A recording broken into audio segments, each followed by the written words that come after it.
欢迎来到星星频道，请点击订阅并关注，获取最新资讯。救命恩人变灭门仇人，昔日恋人成准大嫂。这一秒过火拿到准生证，预约量已破纪录，450万。这不是什么顶流明星的微博粉丝数，而是一部还没开播的民国剧。在腾讯和爱奇艺两大平台的预约人数，更夸张的是，在抖音，跟它相关的短视频播放量早就冲破了33亿。一部连正片影子都没见着的剧，凭什么能让几百万人提前挂号，让几十亿次流量为它狂欢？答案就在2026年3月29日落下的一枚公章里。那天这一秒过火正式拿到了发行许可证，一共33集。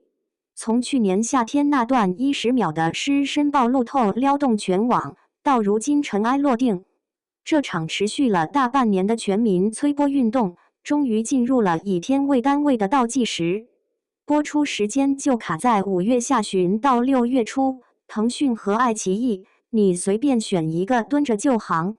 这热度不是凭空刮来的。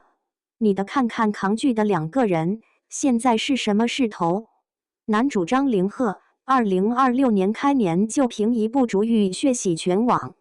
他演的谢征，成了新晋国民老公，微博粉丝几个月暴涨几百万。那股子战损破碎感和隐忍深情，正好无缝对接新角色慕容清逸，一个童年被抱错，受尽虐待，长大后变成偏执疯批的军阀少爷。路透里他那身军装配金丝眼镜的造型，早就被网友封为民国军阀天花板。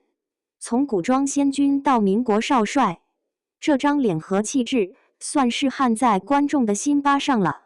女主王楚然，2026年春晚那一曲《王昭君》红衣回眸，直接美上热搜，一夜涨粉65万。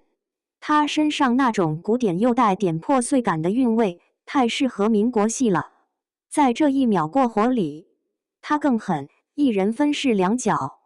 前期是救下男主却惨遭灭门的温婉小姐任素素，后期是假死归来，化身复仇黑莲花，还成了男主准大嫂的方木兰。光是路透里那几十套手工旗袍造型，从清纯到冷艳，就已经预告了一场视觉美学暴击。这两人站一块，18厘米的身高差，一个清冷金贵，一个明艳大气，被网友称为颜霸双 A 组合。去年那段出圈的水下狮身公主抱路透，张凌赫黑西装湿透，单手托起紫色旗袍的王楚然，水珠从紧贴的身体滑落，眼神拉丝，就那么几秒钟，性张力满到溢出屏幕，话题阅读量瞬间破亿，观众苦 BG 感久矣。这对组合直接把期待值拉满了，但光靠脸撑不起450万的预约。真正让人上头的是刀刀见血的剧情。这故事出自虐恋天后匪我思存之手，他笔下的爱情，甜是玻璃渣里的糖，痛是扎进心口的刀。故事简单说，就是一场由救命之恩引发的连环血案。军阀少爷慕容清逸被追杀，要伤之女任素素救了他，结果自家满门被灭，只剩他一人。8年后两人重逢相爱，任素素却为了救别人，设计了一场假死，彻底消失在慕容清逸的世界里。最绝的来了，3年后，任素素换了个南洋富商之女的身份，方木兰高调回归，而她即将订婚的对象，竟然是慕容清逸的大哥。昔日的爱人，转眼成了要喊大嫂的人。救命恩人变灭门仇人，虽然后来发现是误会，深爱之人变家族嫂嫂。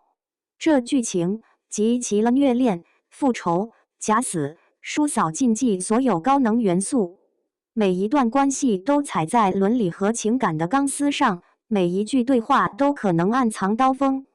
这不是普通的谈恋爱，这是在家族的恩怨、身份的枷锁和未息的爱火里，进行一场极致的试探与互相折磨。市场的反应是最真实的。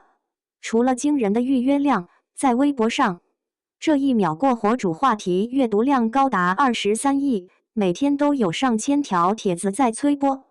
这背后是观众对高质量民国虐恋剧的强烈渴求。这几年能让人上头又心痛的民国故事太少了，当然，高期待也伴随着高审视。有些观众担心33集的体量会不会为了制造冲突，把情节搞得很悬浮。也有人拿着10几年前的经典民国剧《来不及说我爱你》来比较，觉得服化道质感上还能再提升。王楚然过往的一些角色争议，也让部分观众对他的这次转型表现抱着更严苛的审视态度。不过，制作班底给了些底气。导演易军拍过《媚者无疆》，擅长用镜头营造宿命感和强烈的情感冲突。